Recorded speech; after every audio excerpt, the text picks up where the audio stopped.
ETV ప్రేక్షకుల నమస్కారం. శుభమస్తు కార్యక్రమంలో ఈరోజు గ్రహఫలం అంశానికి స్వాగతం. ఈనాటి గ్రహఫలం అంశంలో ద్వాదశ రాశుల వారికి కలిగే శుభాశుభ ఫలితాలు తెలుసుకుంటారు. ఈరోజు పూర్ణిమా తిథి, అమ్మవారికి విశేష ప్రీతికరమైనటువంటి రోజు.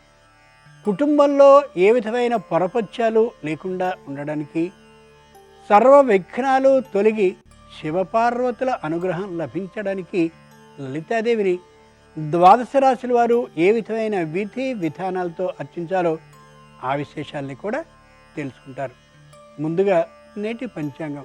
స్వస్తి శ్రీ శార్వరనామ సంవత్సరం దక్షిణాయనం హేమంత ఋతువు మార్గశీర్ష మాసం దానం భోగో నాశ తిస్రో గతయో భవంతి విత్తస్య యో న దదాతి న భుంక్తే తస్య తృతీయా గతిర్భవతి.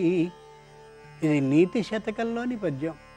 సంపాదించినటువంటి ధనాన్ని దానం, యోగ్యులైనటువంటి వారికి దానం చేయడం ద్వారా, లేదా భోగ వినియోగించుకోవడం, తనకి తాను వినియోగించుకోవడం ద్వారా తప్పక చేసుకోవాలి. ఎవరైనా ఏ విధంగానూ సత్కార్యాలకి దానం చేయకపోయినా, తనకి తాను వినియోగించుకోకపోయినా తస్య తృతీయా గతిర్భవతి, ఖచ్చితంగా నాశమైపోతుంది. దొంగ ఎత్తుకుపోవడమో, లేక వ్యర్థమైపోవడమో, అనవసరమైనటువంటి వ్యక్తులకు వెళ్ళిపోవడం జరుగుతుంది. కాబట్టి లోకంలో దానాన్ని చేయడం, అలాగే తనకి తాను వినియోగించుకోవడం అవసరం. ఇక క్రమంగా ద్వాదశ రాశుల వారి ఫలితాలని క్రమంగా పరిశీలించి చూద్దాం. ముందుగా మేషరాశి.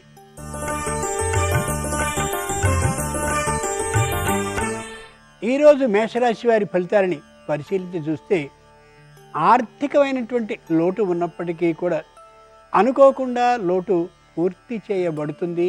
ఏదో విధంగా ఆదాయం రావడం కారణంగా వృత్తి వ్యాపారాలని చేసేటటువంటి వారికి చెప్పుకోదగ్గ కష్ట నిష్ఠురాలు ఏమీ లేనే లేవు. ఉద్యోగులకి ఉద్యోగం చాలా సుఖంగా అనిపిస్తూ ఉంటుంది, ఆనందంగా అనిపిస్తూ ఉంటుంది. తప్పక ఉద్యోగంలో పదోన్నతిని పొందగలమనే ధైర్యం కూడా కలుగుతుంది.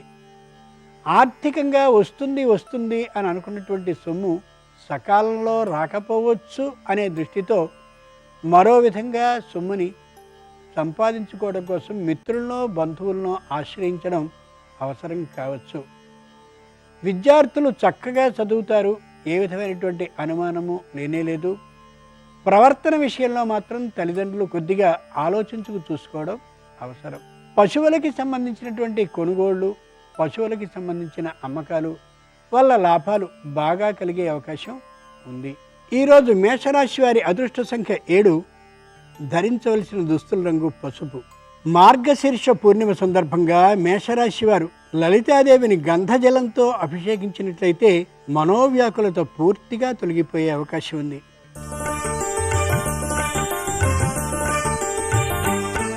ఈరోజు వృషభ రాశి వారి ఫలితాలని పరిశీలించి చూస్తే, శారీరకమైనటువంటి చర్మ వ్యాధి లేదా ఉదర సంబంధమైనటువంటి వ్యాధి ఉన్నటువంటి వారు ఎవరైనా వైద్యుణ్ణి సంప్రదించడం అవసరం. కుటుంబంలో పొరపత్యాలు ఏమాత్రమూ ఉండవు. దూర ప్రాంతాల్లో అంటే విదేశాల్లో కూడా ఉన్నటువంటి సంతానం తమని చూడడానికి రావచ్చు, లేదా తాము సంతానాన్ని చూసేందుకు విదేశాలకి వెళ్ళే అవకాశం కూడా ఉండొచ్చు.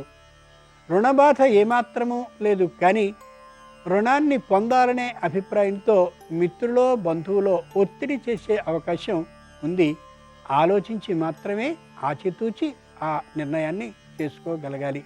వ్యాపారాన్ని చేసేటటువంటి వారు అత్యాశ కోసమని మిగిలినటువంటి వస్తువులన్నిటినీ అమ్మి మరికొన్ని వస్తువుల్ని కొందాం అని అనుకోవడం సరికాదు. ఉన్న వాటితో వ్యాపారాన్ని చేసుకోవడం వల్ల విశేష లాభం రాకపోవచ్చు, కానీ తాత్కాలికంగా లాభం మాత్రం రాకుండా ఉండదు. ఈరోజు వృషభ రాశి వారి అదృష్ట సంఖ్య 6. ధరించవలసిన దుస్తుల రంగు నలుపు. మార్గశీర్ష పూర్ణిమ సందర్భంగా వృషభ రాశి వారు చామంతులతో లలితాదేవిని అర్చించినట్లయితే అధికారులతో సత్సంబంధాలు ఏర్పడతాయి.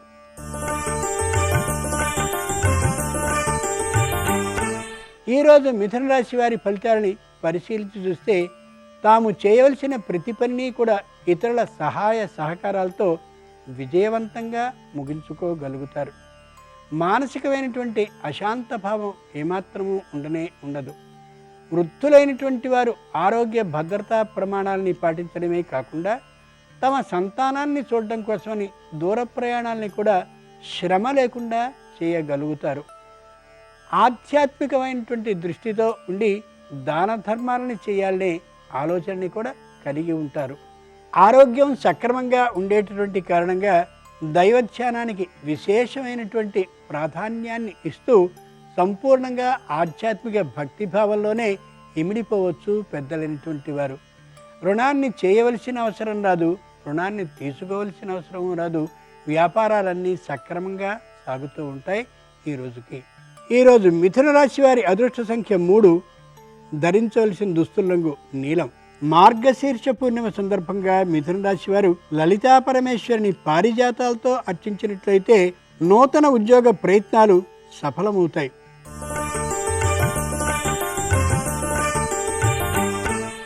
ఈరోజు కర్కాటక రాశి వారి ఫలితాలని పరిశీలించి చూస్తే మహిళల్లో శారీరకమైనటువంటి సత్తువ తగ్గినటువంటి కారణంగా తల్లిని కానీ లేదా ఇతరులు సహాయంగా వచ్చేటటువంటి బంధువుల్లో ఒకరిని కానీ తెచ్చుకునే అవకాశం ఉంది.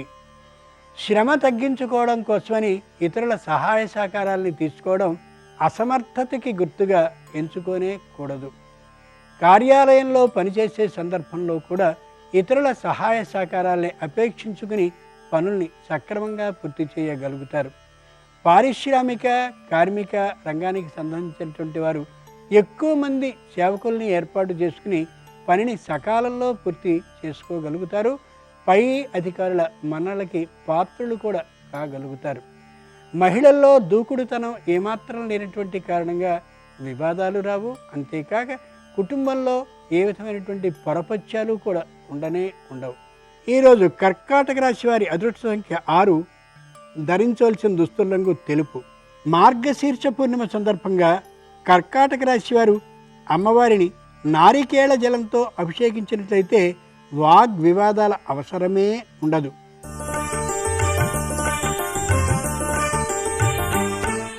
ఈరోజు సింహరాశి వారి ఫలితాలని పరిశీలించి చూస్తే శుభవార్తని వినేటటువంటి అవకాశం ఉంది. ఆడంబరానికి అట్టహాసానికి ఎక్కువగా ఖర్చు చేసేటటువంటి అవకాశం కూడా అనిపిస్తోంది. ఖర్చు నియంత్రణ చేసుకోవడం ఎంతైనా అవసరం.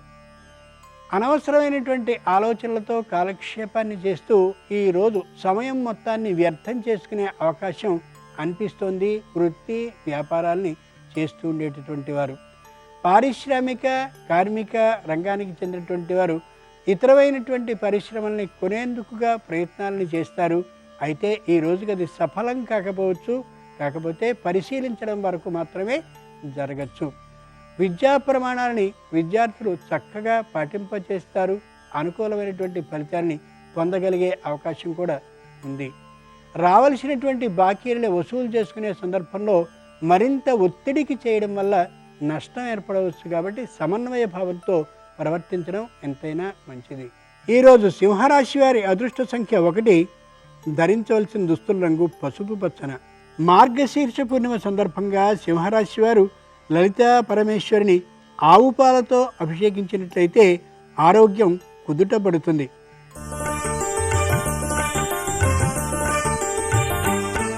ఈరోజు కన్యారాశి వారి ఫలితాలని పరిశీలించి చూస్తే రావలసినటువంటి బకాయిలు వసూలయ్యే అవకాశం ఉంది. ఆర్థికమైనటువంటి లాభం వృత్తి వ్యాపారాలు చేసేటటువంటి వారికి ఉంది. ఉద్యోగస్తులకి ఏ విధమైనటువంటి శ్రమ లేకుండా పనులన్నీ సక్రమంగా సాగిపోయే అవకాశం ఉంది. చేతిలో పని ఒత్తిడి ఏమాత్రము ఉండే అవకాశం లేదు. పిల్లలు ఆన్లైన్ విద్య చేస్తూ ఉండేటటువంటి కారణంగా ఎక్కువ శ్రమని పొందవలసి వస్తుంది. వారి ఆరోగ్య పరిస్థితిని ఒకసారి తల్లిదండ్రులు గమనించుకోవడం ఎంతైనా అవసరం. ముఖ్యంగా కంటికి సంబంధించిన అనారోగ్యం కానీ ఉన్నది అని అనిపించినట్లయితే వైద్యుడిని సంప్రదించడం శ్రేయస్కరం. పారిశ్రామిక కార్మిక రంగానికి చెందినటువంటి వారు సకాలంలో పని పూర్తి చేసినప్పటికీ కూడా రావలసినటువంటి సొమ్ము వెంటనే రాకపోవచ్చు. 1-2 మార్లు ప్రయత్నాల్ని ప్రారంభించడం అవసరం. ఈరోజు కన్యారాశి వారి అదృష్ట సంఖ్య 7, ధరించవలసిన దుస్తుల రంగు ఎరుపు. మార్గశీర్ష పూర్ణిమ సందర్భంగా కన్యారాశి వారు లలితా పరమేశ్వరిని కనకాంబరాలతో అర్చించినట్లయితే న్యాయస్థానంలో విజయం లభించే అవకాశం ఉంది.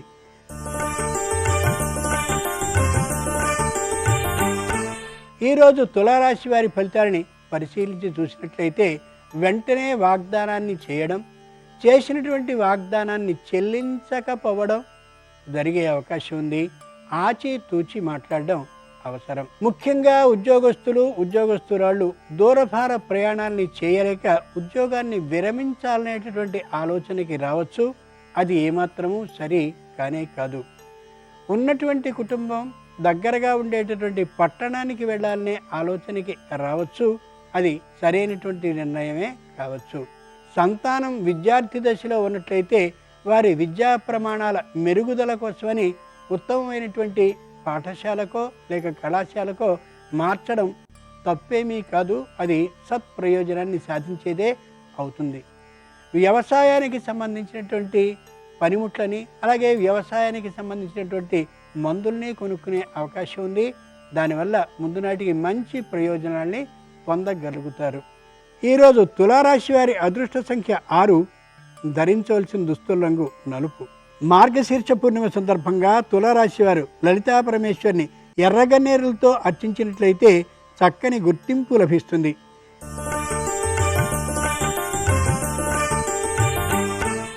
ఈరోజు వృశ్చిక రాశి వారి ఫలితాలని పరిశీలించి చూస్తే విదేశాల నుండి స్వదేశానికి రావాలనో లేక స్వదేశంలో ఉన్నటువంటి వారు విదేశానికి వెళ్ళాలనో సంతానాన్నో తల్లిదండ్రులనో చూడడం కోసమని ప్రయత్నాల్ని ప్రారంభించవచ్చు. ప్రారంభించిన ప్రయత్నాలు విజయవంతంగా ముగియవచ్చు. కొత్తమైనటువంటి స్థలాలని కొనాలని లేదా వ్యాపారాన్ని విస్తృతపరచాలని వృత్తి వ్యాపార పరులైనటువంటి వారు ఆలోచించవచ్చు. వెంటనే నిర్ణయాన్ని చేయకపోవచ్చు, కానీ పరిశీలించడం వరకు జరగడం తథ్యం. విద్యా ప్రమాణాలని విద్యార్థులు మంచి పద్ధతిలో చూపించుతూ ఉన్నప్పటికీ కూడా అనుకున్నంత శాతం లభించకపోవచ్చు. అయినప్పటికీ నిరుత్సాహ భావాన్ని ఏమాత్రము పొందరు.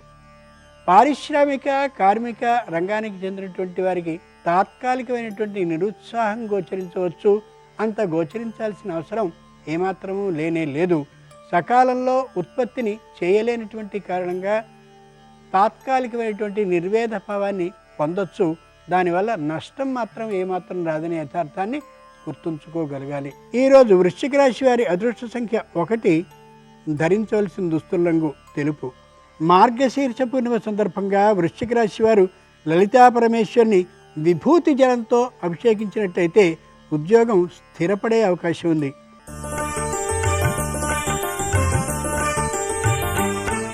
ఈరోజు ధనురాశి వారి ఫలితాలని పరిశీలించి చూస్తే తాము చేసినటువంటి పొరపాట్లన్నింటినీ ఒకసారి వెనక్కి తిరిగి ఆలోచించుకుని పొరపాటు జరిగిందనేటువంటి ఆ భావాన్ని పొందగలుగుతారు. తల్లిదండ్రులతోనూ అత్తమామలతోనూ సరైనటువంటి తీరులో వ్యవహరించాలనే గట్టి నిర్ణయానికి వస్తారు.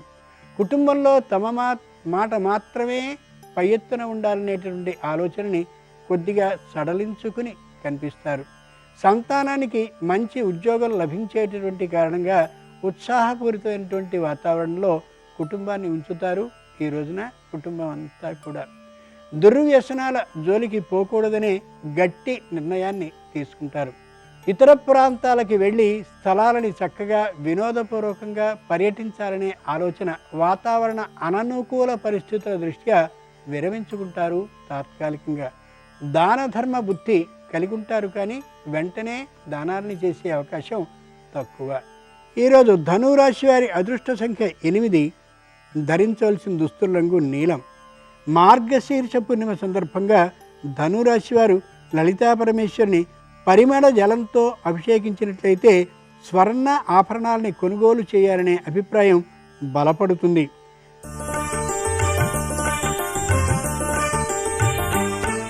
ఈరోజు మకర రాశి వారి ఫలితాలని పరిశీలించి చూస్తే ఉత్సాహపూరితమైనటువంటి వాతావరణంలో ఉంటారు.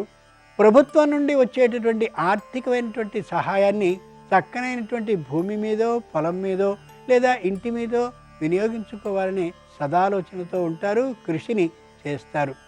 మధ్యవర్తిత్వాన్ని వహించడానికి పూర్తిగా విముఖులుగా ఉంటారు. తద్వారా మానసికమైనటువంటి ఆనందాన్ని పొందగలుగుతారు. వివాహాది శుభకార్యాలకి సంబంధించిన చర్చల్లో పాల్గొంటారు, కానీ ఎంతవరకో అంతవరకు మాత్రమే ఉండి ఏ విధమైనటువంటి నిందకి అపకీర్తికి పాల్పడనే పడరు. ఉద్యోగులు తమదైనటువంటి కార్యాన్ని సకాలంలో పూర్తి చేయగలుగుతారు. అయితే పని ఒత్తిడి కారణంగా తాత్కాలికమైనటువంటి అనారోగ్య స్థితిని కలుగజేసుకోవచ్చు. ఔషధ సేవని చేసినట్లయితే అది తీరే అవకాశం ఉంది. పారిశ్రామిక కార్మిక రంగానికి చెందినటువంటి వారు చెప్పుకోదగ్గటువంటి కష్టనిష్ఠూరాలకి ఏది పాల్పడరు. ఈ రోజున విద్యార్థుల విద్యా ప్రమాణాలు చక్కగా ఉంటాయి. ఏ విధమైనటువంటి ఇబ్బంది ఉండదు. ప్రవర్తన కూడా అనుకూలంగా ఉండే కారణంగా కుటుంబం ఆనందంగా ఉండగలుగుతుంది. ఈరోజు మకర రాశి వారి అదృష్ట సంఖ్య 2. ధరించవలసిన దుస్తుల రంగు ఆకుపచ్చన. మార్గశీర్ష పూర్ణిమ సందర్భంగా మకర రాశి వారు లలితా పరమేశ్వరుని నందివర్ధనాలతో అర్చించినట్లయితే మనోవ్యాకులత దూరం అయిపోతుంది.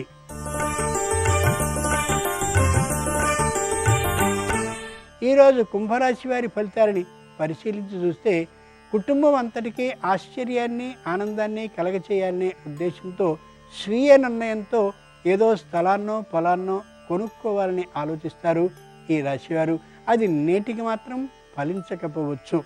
వృత్తి వ్యాపారాలను చేసేటటువంటి వారు తాము చేసే వ్యాపార వస్తువులతో పాటు మరొక వ్యాపార వస్తువుని కూడా చేర్చుకునే అవకాశం ఉంది. అది పెద్ద లాభాన్ని కలగచేయదు, కానీ నష్టాన్ని మాత్రం తేదనే యథార్థాన్ని గమనించుకోగలగాలి. తమ సంతానం విద్యార్థి దశలో కానీ ఉన్నట్లయితే వారు ఏ కళాశాలలో ఏ పాఠశాలలో చేరదలుచుకున్నారో ఇష్టాన్ని చూపిస్తున్నారో గమనించి కొద్ది మొత్తం ఖర్చు అయినప్పటికీ కూడా అక్కడికి పంపించడం వల్ల విశేష ప్రయోజనం పొందగలుగుతారు. అత్యాశ కోసమని ఎక్కడో పెట్టుబడిని పెట్టడం ఏమాత్రము సరికాదు. ఈ రోజుకి ధనానికి సంబంధించినటువంటి ఆలోచనతో ధాన్య వ్యాపారాన్ని, పశు వ్యాపారాన్ని, తైల వ్యాపారాన్ని, వస్త్ర వ్యాపారాన్ని చేసినట్లయితే తాత్కాలికమైన వ్యాపారాల ద్వారా ఆనందం లభించవచ్చు. ఆర్థికమైనటువంటి పురోగతి కూడా తప్పక ఉంటుంది. ఈరోజు కుంభరాశి వారి అదృష్ట సంఖ్య 7. ధరించవలసిన దుస్తుల రంగు నలుపు. మార్గశీర్ష పూర్ణిమ సందర్భంగా కుంభరాశి వారు లలితాదేవిని చందన జలంతో అభిషేకించినట్లయితే వివాహాది ప్రయత్నాలు సానుకూలపడతాయి.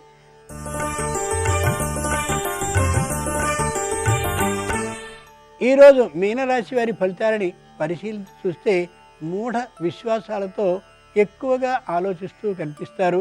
దానికి సంబంధించిన ప్రతిక్రియలు ఏం చేయాలా అనే దానికోసం ఎక్కువ ఆర్థికమైనటువంటి లోటుకి గురి అయ్యే అవకాశం కూడా ఉంది.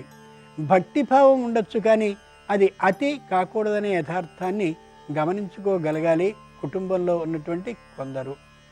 ధాన్య వ్యాపారాన్ని చేయడం ప్రారంభిస్తారు, కానీ అది సజావుగా సాగే అవకాశం తక్కువ. దగ్గర బంధువులతో కలిసి వ్యాపారాన్ని జాయింట్గా చేయాలి అని అనుకుంటారు. అది ఈ రోజుకి సాధ్యపడకపోవచ్చు. వ్యాపారస్తులకి భాగస్వాములతో కలహమైతే రాకపోవచ్చు, కానీ ఆర్థికమైనటువంటి లాభం పెద్దగా లేనటువంటి కారణంగా భాగస్వాములు కొద్ది వైముఖ్య భావంతో ఉండొచ్చు. ఉద్యోగులు ఏ విధమైన శ్రమకి మానసికమైనటువంటి పరివేదనకి గురి కానే కారు.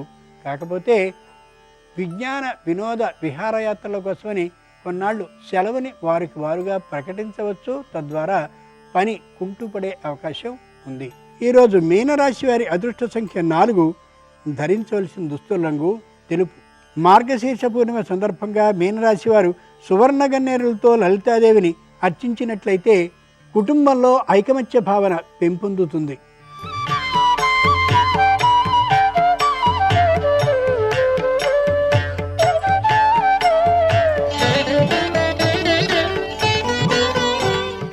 శుభమస్తు కార్యక్రమంలో గృహబలం అంశానికి స్వాగతం. గ్రహాలలో అత్యున్నతమైనటువంటి ప్రభావం కలిగినటువంటి గ్రహంగా మనకు శనిగ్రహాన్ని చెప్తారు. శనిగ్రహం కనుక చక్కగా ఉన్నట్లయితే వివిధ రంగాలలో అభివృద్ధితో పాటు భూసంపదలు, ఐశ్వర్యం, అలాగే వాహన సౌఖ్యాలు ఇవన్నీ కూడాను సిద్ధిస్తాయి అంటోంది శాస్త్రం. మీ గృహంలో వాహనాల్ని కొనుగోలు చేసినప్పుడు ఇంటి యజమాని ఆ వాహనాన్ని మాత్రం నైరుతి మూల కాకుండా, ఆగ్నేయ మూల కనుక ఉంచినట్లయితే సర్వవిధ శ్రేయోదాయకంగా ఉంటుంది అంటుంది వాస్తుశాస్త్రం. అంటే కదిలే వస్తువులని ఎప్పుడూ కూడాను స్థిరత్వమైనటువంటి ప్రదేశాల్లో ఉంచరాదు. ఈ వాహనం కదిలేటువంటిది కాబట్టి ఆగ్నేయం వైపుగా వాహనాల్ని ఉంచాలి అనేటువంటిది ప్రతి ఒక్కరూ గమనించండి.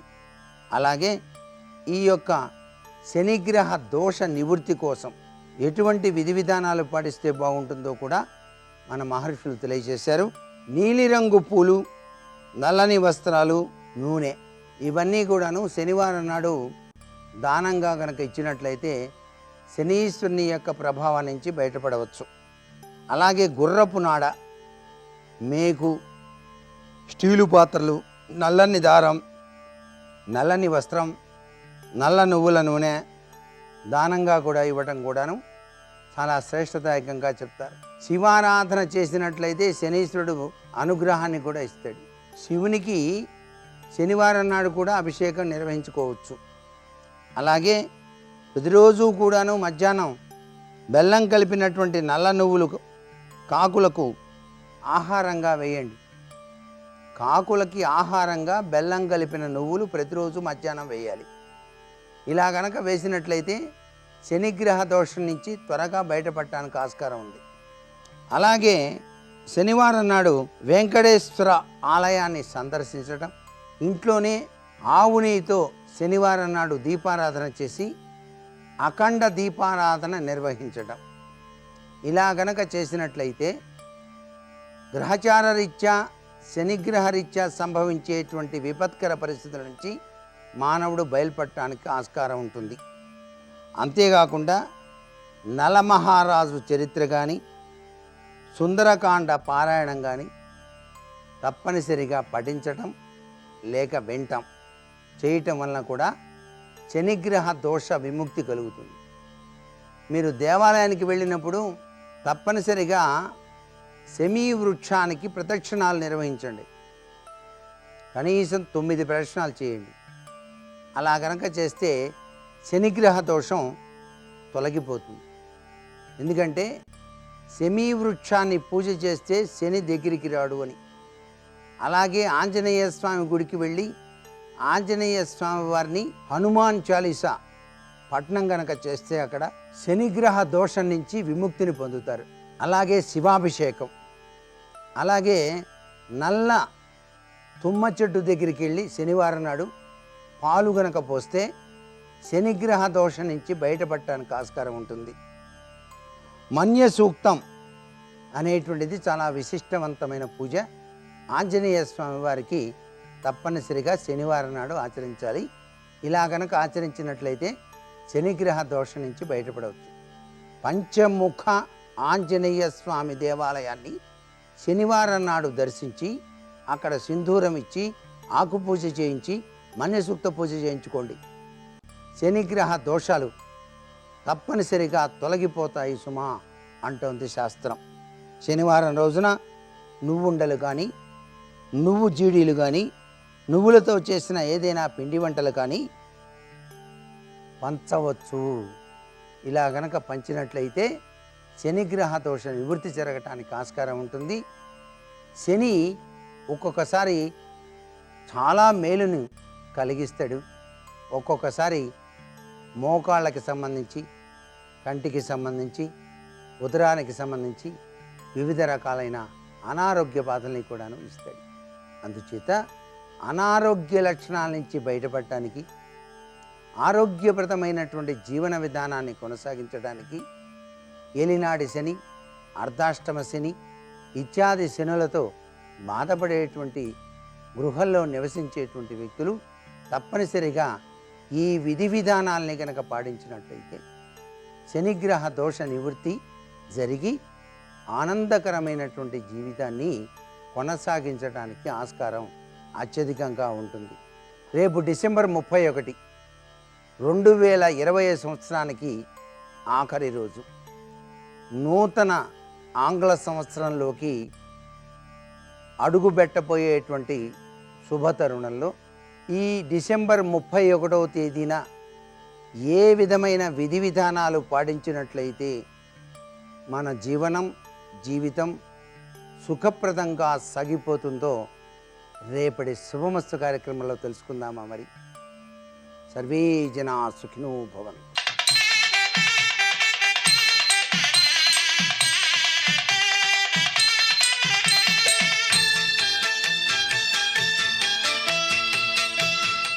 నమస్కారం.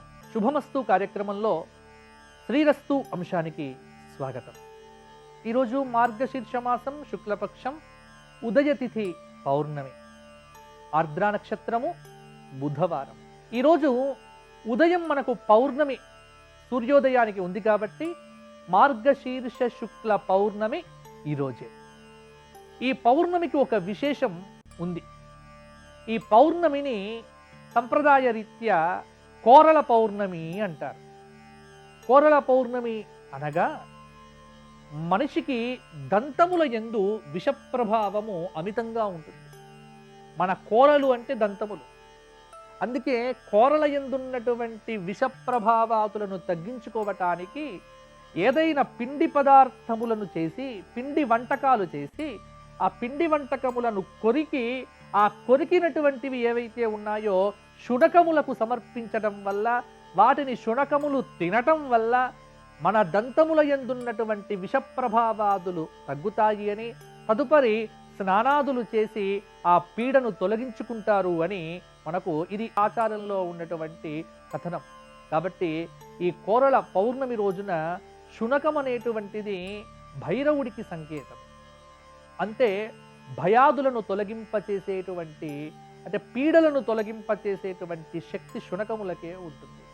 అందుకే పిల్లలు, చిన్న పిల్లలు అకస్మాత్తుగా ఉలికిపడి లేచిన, జ్వరాదులతో లేచిన, భయపడుతున్నప్పటికీ అకస్మాత్తుగా ఇంట్లో నిద్రలేస్తే ఒక పరిహారం కూడా మనకు చూపించారు. అంటే ఇటువంటి పౌర్ణమి రోజున ఆ అన్నాన్ని వండి ఆ అన్నములో కాస్త పసుపు వేసి, వండినటువంటి అన్నమును అరిటాకులో కానీ మోదుగాకులో కానీ పెట్టి, ఎవరైతే భయపడుతూ ఉంటారో పిల్లలు, వారి శిరస్సు మించి ఒక 9 సార్లు దిష్టిలాగా తీసి, ఈ దిష్టి తీసినటువంటి అన్నాన్ని ఎవ్వరూ చూడకుండా శునకానికి గనక సమర్పణం చేస్తే ఈ పౌర్ణమి రోజున ఇక నిద్ర నుంచి ఉలికిపడటం, భయపడటం లాంటి దోషాదులన్నీ తొలగిపోయి పిల్లవాడు సంపూర్ణ ఆరోగ్యవంతుడు, ఆయుష్మంతుడు అవుతాడు అని మనకు ఒక పరిహారం కూడా కనిపిస్తూ ఉన్నది.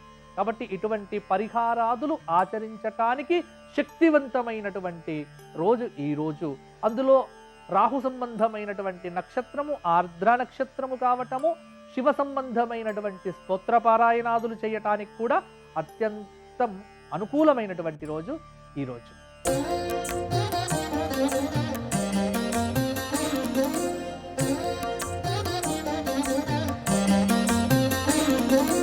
శుభోదయం.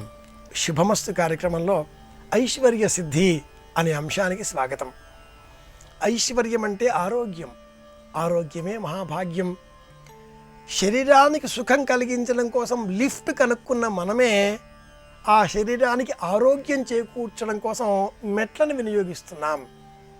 అలాగే ఇంటిలో ఆహ్లాదకరమైన వాతావరణం కావాలి అన్న పేరిట కృత్రిమంగా ఉండేటటువంటి విద్యుత్ దీపాల కాంతిని వినియోగించే మనం, ఏసీ వినియోగించే మనం అనారోగ్యం పాలవుతున్నామేమో అన్న భయంతో ఏసీలు కట్టిపెట్టి, కిటికీలు తెరిచి ధారాళంగా గాలి, ఎండ, వెలుతురు ఇంటి నుండి వచ్చే విధంగా మార్చుకుంటున్నాం.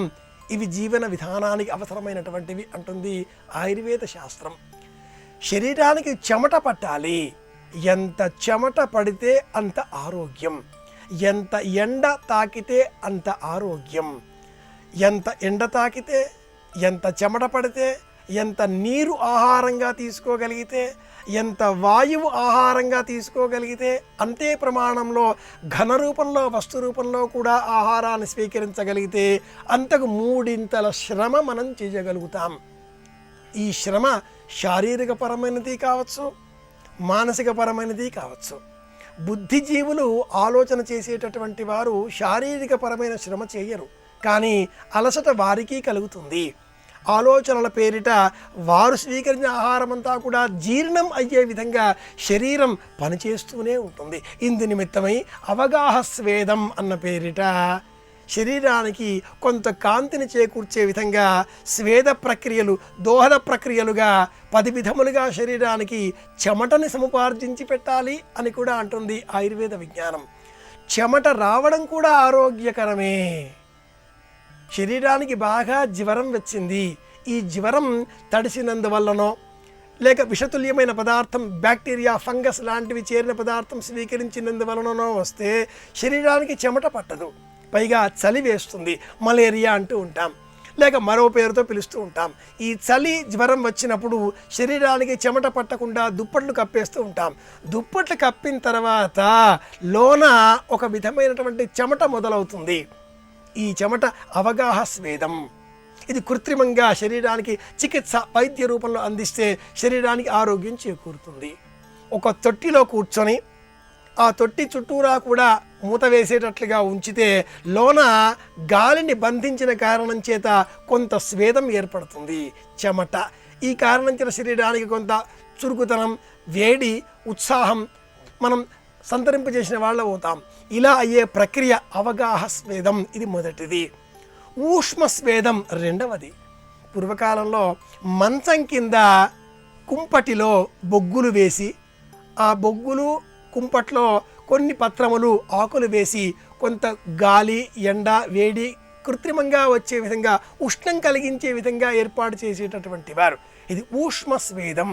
శరీరానికి మూర్ఛ, పక్షవాయువు ఇలాంటి దీర్ఘకాలిక వ్యాధుల నుంచి ఉపశమనం కలిగించాలి అంటే రెండవదిగా చెప్పబడ్డ ఊష్మ స్వేదం ఈ ప్రక్రియలో చికిత్సను అందించేటటువంటి వాళ్ళు. మూడవది ఉపవాస స్వేదం. ఇది మనందరికీ కూడా అనుభవిక వేదమే. ఈ ఉపవాస స్వేదములో నొప్పి, వాపు ఉన్న చోట ఆకులను నూరి, దంచి, కట్టి వాటిని అలా బిగించి కట్టేటటువంటి వాళ్ళు. ఆ బిగించి కట్టినందువల్ల ఆ లోపల భాగమంతా కూడా చెమట వల్ల మారేది. నొప్పి, వాపు తగ్గాలి అంటే గుంటగలగరాకు, గోరింటాకు లేదా పుదీనా ఆకు ఈ మూడింటిని మిశ్రమం చేసి లేక విడివిడిగానైనా నూరి వాపు ఉన్న చోట దాన్ని అద్దిపట్టి బట్టతో చాలా గట్టిగా బిగించి కడితే లోన కొంత చెమట, తడి, స్వేదం మొదలవుతుంది. ఈ ఉపవాహం కారణం చేత ఆ నొప్పి, ఆ వాపు అలా తొలగిపోతాయి. ఇది కూడా ఒక విధమైన స్వేదమే. నాలుగవది కంబళ స్వేదం. కంబళి, దుప్పటి. జ్వరం వచ్చిన వాళ్ళు కప్పుకుంటారు. ఆధునికులు కప్పుకోకూడదు, గాలి బాగా తాకాలి అంటూ ఉంటారు. పూర్వకాలం మనుషులు జ్వరం వస్తే కప్పుకొని పడుకోవాలి, కదలకుండా. లోన అలా కప్పుకోవడం చేత ఒక ఉష్ణశక్తి బయలుదేరుతుంది. ఆ ఉష్ణశక్తి కంబళ స్వేదం కారణంగా చెమట పట్టిస్తుంది. చెమట పట్టింది, జ్వరం తగ్గుతుంది. ఇది ఆయుర్వేద విధానంలో వచ్చేటటువంటి ఒక మంచి మార్పు, ఒక చికిత్సా విధానం. చెమట పట్టడం జ్వరం రాకుండా చేసేటటువంటి చికిత్స. నాలుగవది కంబళ స్వేదం. ఐదవది తాపస్వేదం. కొన్ని విధాలుగా ఉండే వాపులు, ఏదో దెబ్బ తాకింది, అక్కడ వాపు వచ్చింది, ఈ చేతి దగ్గర, మోచేతి దగ్గర మరింకోటో ఉన్న చోట వాపు వస్తే రాతి బిడ్డ దానిని వేడి చేసి చల్లని వస్త్రంలో ఆ రాతి బిడ్డను చుట్టి అక్కడ కాపడం, లేక ఇసుక బిడ్డ ఉప్పుతో కాపడం. ఇలా కాపడం ద్వారా వచ్చే కృత్రిమంగా కూడా కొంత స్వేదము అక్కడ వేడి కలిగించడం, ఆ చెమట పట్టించడం, తద్వారా ఆ వాపు, ఆ నొప్పి తొలగించడం. ఇది తాపస్వేదం అన్న పేరిట చాలా ప్రసిద్ధమైనటువంటి చికిత్సా విధానం. ఇంతకంటే కూడా అపురూపమైనది, ఈనాటి కాలంలో అంతగా వ్యాప్తిలో లేనటువంటిది ధాన్య స్వేదం.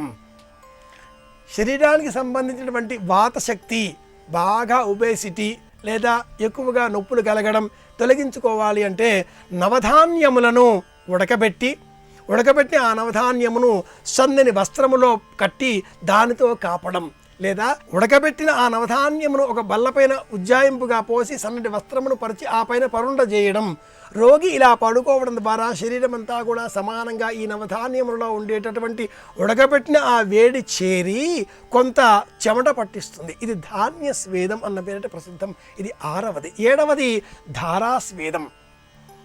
నుదుటిపైన, నెత్తిపైన నొప్పిగా ఉండే ఇతర అవయవాలలో ధారాపాతంగా ద్రవాలను కురిపించడం.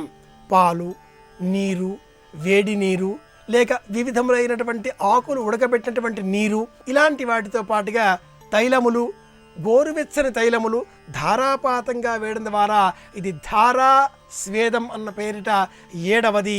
ఇలా చేయడం ద్వారా కూడా రోగాలను నిదానం చేసుకోవచ్చు అంటుంది ఆయుర్వేద చికిత్స. ఆ పిదప నాడీ స్వేదం, చర్మములో కొన్ని భాగాలలో నొక్కి పట్టడం, దీనినే మనం ఆకుప్రెషర్ అన్న పేరిట చైనా విధానంలో గమనిస్తూ ఉంటాం. సూదులతో కొన్ని ప్రాంతాలను నొక్కి పెట్టడం, నాడీ మండల వ్యవస్థను నియంత్రించడం, బిగువుగా కట్టడం, చర్మమునకు ముడతలు రాకుండా, వృద్ధాప్యం రాకుండా అయ్యప్ప స్వామి కూర్చునే విధానం ఒకటి ఉంది. పూర్వకాలంలోని వాళ్ళు ఆ విధానంలో కూర్చునేటటువంటి వాళ్ళు మోకాళ్ళని మడిచి, మోకాళ్ళు ముఖమండలం తాకేటట్లుగా ఎక్స్ మార్క్ వల్ల పెట్టుకొని, ఆ 2 కాళ్ళు వీపు కలిపేటట్లుగా ఒక వస్త్రంతో బిగించి కట్టేటటువంటి వాళ్ళు. అయ్యప్ప విధానంలో కూడా ఇదే ముద్ర ఆ స్వామి మన దర్శనమిస్తాడు. ఇలా మనం కూర్చోవడం నాడీ స్వేదం అన్న పేరిట ఆయుర్వేద విధానంలో ఒక చికిత్సా విధానం. ఇది 8వది. మరిన్ని విషయాలతో మళ్ళీ రేపు కలుసుకుందాం. అందరి క్షేమాన్ని కోరదాం అని విన్నవిస్తూ శుభమస్తు.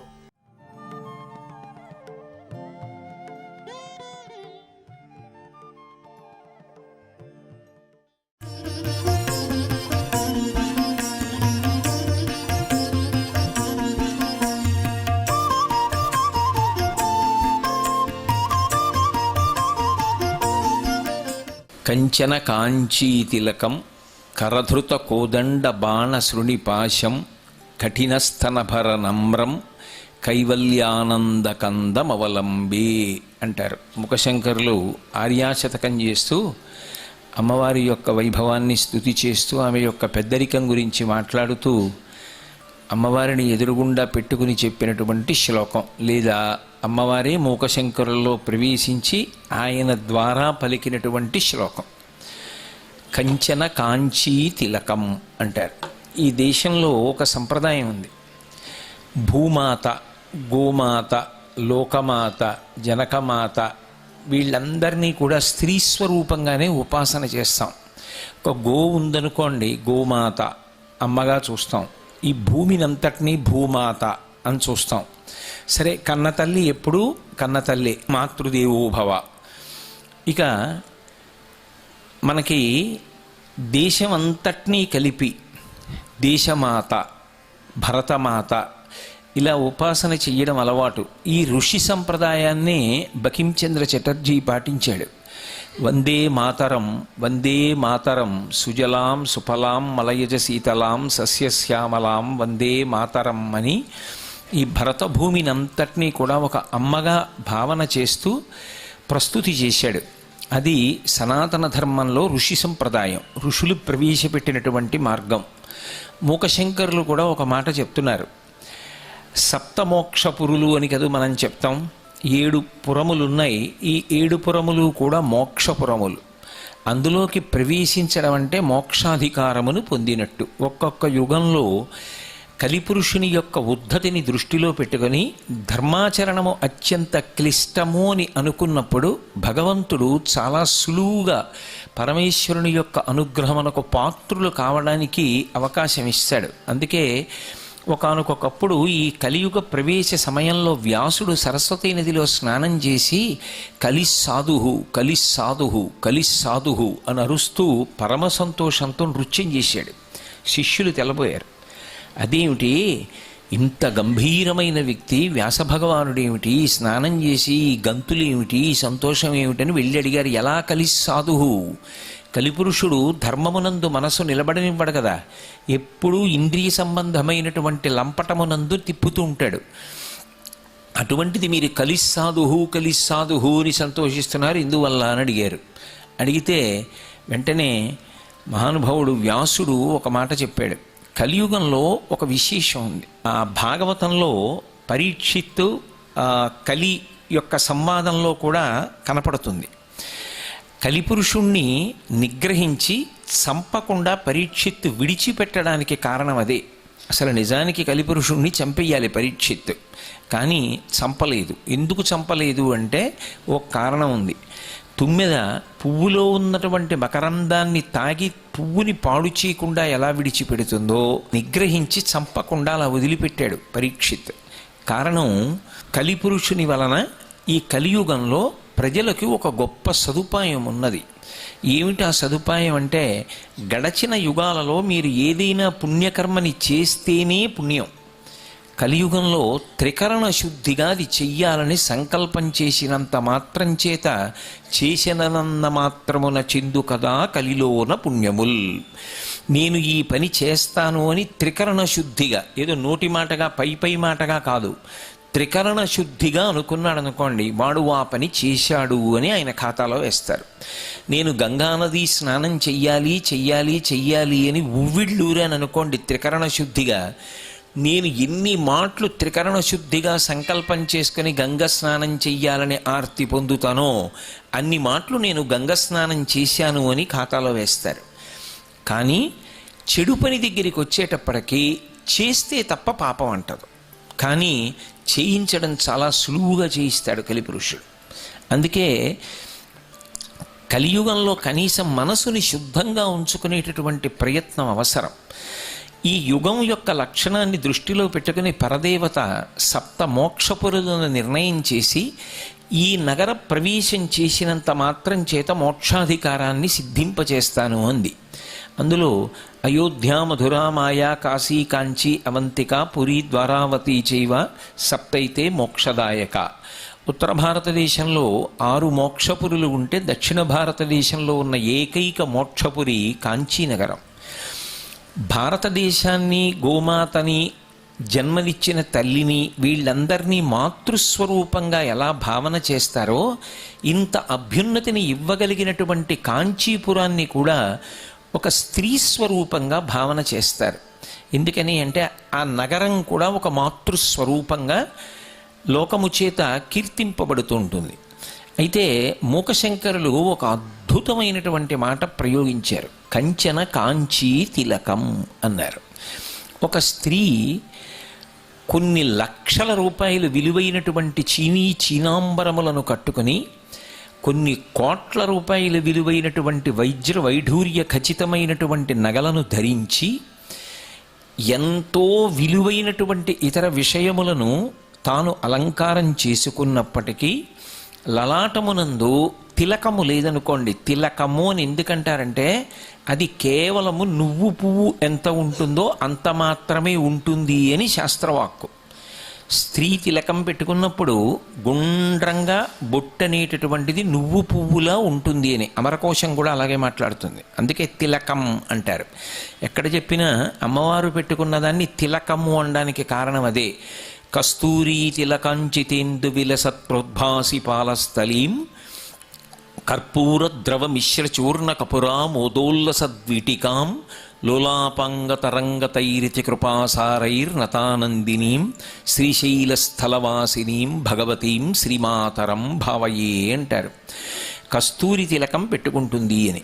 అది ఏ స్వరూపంతో ఉండనివ్వండి, లక్ష్మీదేవైనా అంతే. అందుకే మహానుభావుడు పోతన గారికి దర్శనమైంది. ఆ దర్శనంలో బలిదైత్యేంద్రకరద్వయీ కృతజల ప్రక్షాళన వ్యాప్తికిం జలజాతాక్షుడు సాచయోగి సుమనః సంప్రార్థిత శ్రీదమున్ కలితానమ్ర రమాలలాట పదవీ కస్తూరికాషాదమున్ నళినామోదము రత్ననూపురము నానావేదమున్ పాదమున్ అన్నారు. నువ్వు పువ్వంత బొట్టు ఉంటే సుమంగళీ స్వరూపం, సువాసిని అని. ఆమె ఎవరు అన్నదానితో సంబంధం లేదు, ఆమె సువాసిని. ఆమె ఎదురొచ్చిందనుకోండి, సాక్షాత్ పరదేవతయే ఎదురొచ్చినంత సంతోషంగా ప్రయాణం ప్రారంభం చేస్తాడు.